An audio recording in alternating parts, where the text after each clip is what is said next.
Good morning, divine beings. It's Tuesday morning, and today we're going through a big mind transformation again.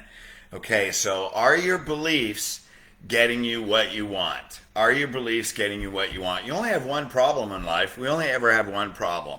That one problem is our level of consciousness. Your level of consciousness is related to your beliefs, and your life that you're living is directly related to your beliefs. So you're living according to your level of your beliefs, which relates to our level of consciousness, which relates to any problem we have in life. Your problems are related to your level of consciousness. So here's the question. If your beliefs are not getting you what you want in life, do you change your life to match your beliefs? In other words, do you look outside and do you try and change what's outside to match your beliefs? Or do you change your beliefs and create your life? In other words, do we look outside and change our beliefs to match the world? Or do we have our beliefs and then we create our world? So are we changing our beliefs, right? And are we creating our world? Hey there. Hey Jamie, how you doing? So we see people changing their life to match their beliefs every day. Why? Because we look at what are people's impression of the virus? What are people's impression of wearing masks? What are people's impressions of lockdowns? What are people's impressions of the fact that the schools are closed? What are people's impressions of the fact that churches are closed? So are they changing their beliefs to match the conditions in the world? Or, hey Jamie, or are we changing the world that matches our beliefs? So what I want to do is invite you to universal laws. That's what we're going to go over today. We're going to go over 8 powerful, spiritually transforming universal principles and powerful beliefs so that we can actually create our world from who we really are, who are we created to be. And these empowering beliefs, now let's get over a little cognitive bias. They may be new, they may be a little challenging to understand, or you can just accept them because these are from many authors and sources and universal laws that all come together where everybody's saying the same thing. So check this out. Wayne Dyer. You are a spiritual being. Number one, you're a spiritual being on a human journey. You're not a human on a spiritual journey. That means we're spirits living in human form, inhabiting the physical body. We're experiencing human emotions, and we have a mind that has human thoughts. And so that is a level of consciousness.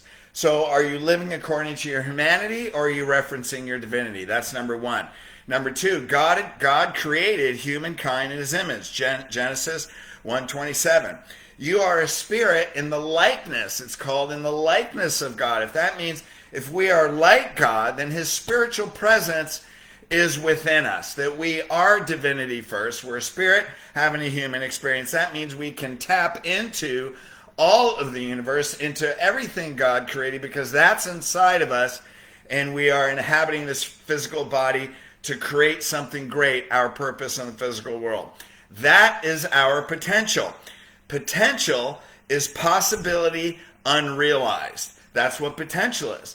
Potential is possibility unrealized. So the question is, do you want to realize it in this life? That's a big question. The third belief, you are eternal. You were never born. You will never die. That when you came into this body, you will eventually leave this body, but it's more of an energetic transition than it is us, stopping at that point, right? And so your anatomical eyes have to close so you can know that your spiritual eyes have always been open. And if you believe the first two, then you can believe this one. We're created in the likeness of image. We're a spirit on a human journey. We are eternal. We'll never born. We'll never die. We become conscious and believe that we can tap into all of universal abundance, all of universal wisdom, because that can move through us. And then we realize that all things in life, not some things, all things in life can be celebrated. So everything will always fall in place. So if you want to realize it, what's that mean? Well, we become highly aware of what? One, we are spirit first. Two, we are unconditionally loving, and we are united with all because we're all created in the likeness and image of God. So there's total unity. Three, we can clear the emotions of our past, reframe those emotions so we don't have to carry that pain around with us. 4, we can learn to come into presence, into present time. We can quiet our intellectual mind, quiet that emotional noise, come into presence. Now we can get into the present moment where we connect with the peace and the power of God. And now universal wisdom can flow through us. Then we listen to our divine guidance for exactly what we are called to do. You are called to do something, and we can know whatever we're called to do. It's not a task. It's a life. It's your life, and your life is a calling. Okay, 1 Corinthians 1, 27, 29. God does not call the qualified. He qualifies the called. What's that mean? Hey, thank God. Whew. He doesn't call the qualified. I don't need to be talented, right? We are going to be called. We are called, and then he qualifies us. So we have all the innate gifts that we have to fulfill our soul purpose if we are faithful. If we are faithful. This is all part of the belief that we're eternal, we're never born, we'll never die. So what's faithful?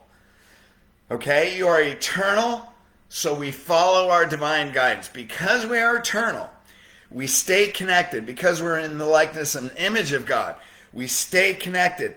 This is the place of internal and eternal peace and power that resides in all of us all of the time.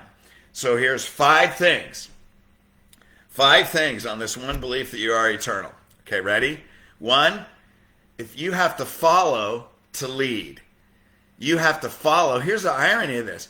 You got to follow to lead. What's that mean? Follow divine guidance. Number 2, you have to surrender to have authority. Now that seems so ironic. You have to surrender, have authority. What's that mean? You got to let go of what you know so you can be open to what God can create with you. And when you create that, you follow divine guidance, man, you have authority. Now you can lead. You have to be humble to have power. What's that mean? Total acceptance of the consciousness of others, respecting their soul path and helping them along their soul path. Humility is power. You have to be uncomfortable with uncertainty. Right? Why do you have to be uncomfortable with uncertainty? Because we're in presence. The next now moment hasn't been created. We let go of the past. So when you're totally comfortable with uncertainty, you gain total certainty. That's the confidence that you have, is being uncomfortable with uncertainty. You have to not know to know. What's that mean? Remain open to all possibility and divine guidance. You got to follow to lead. You got to surrender to have authority. You have to be humble to have power. You have to be totally comfortable with uncertainty because that's where your certainty is. You have to not know to know, so you remain open to all possibility and miracles, and then take the 18-inch journey. That's the 18-inch journey from the mind to the heart. It's the longest, shortest journey of our life. But when we listen to our heart, then we engage divine consciousness, divine creativity, divine brilliance, divine abundance in our mind, because our imagination is far more powerful and is the miracle of possibility more than what we know now. It's more important to know what's in your heart than what's in your mind. When you know in your heart, then you have spiritual thoughts. Now, once we get in our heart, here's the 4th one. You are here in this life, in this human body, to enable divine purpose of the universe to unfold. This is from Eckhart Tolle, The Power of Now. That's how important you are. That's how important you are, is to enable. Come into this body to enable divine purpose, universal purpose, your spiritual soul purpose to manifest in this life. Number 5, you already have the fulfillment of every desire, otherwise you could not have desired it in the first place. That means every vision that you have is already created in the spirit world, will come into the physical world when your consciousness, when you go from heart to mind, your consciousness, your mind opens up, your heart opens up, and then you realize and you function at the level of consciousness of your vision, and you bring it from the spirit world into the physical world. That is your soul purpose. So if you have a desire, it's already created. Let's bring it through. John Randolph Price, The Success Book. Number 6, take delight in the Lord, and he will give you all the desires of your heart. Psalm 37:4.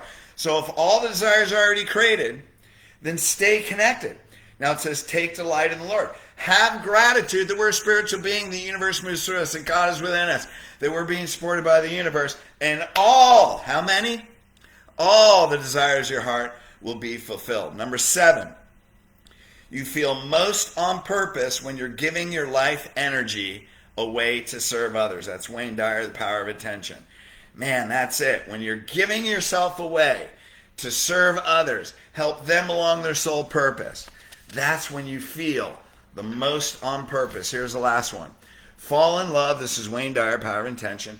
Fall in love, because the energy of love manifests.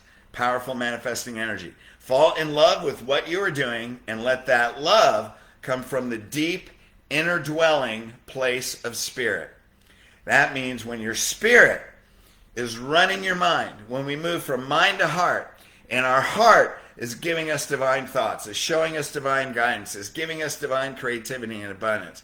Fall in love with that process and let that love come from your spirit. Let it radiate out into the world. Man, there are 8 powerful beliefs that can change your life. You might want to listen to this a couple times.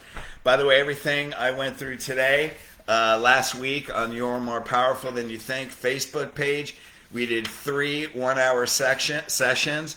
Go be invited on You're More Powerful Than You Think. If you're already on that group, go to the group, get asked to join.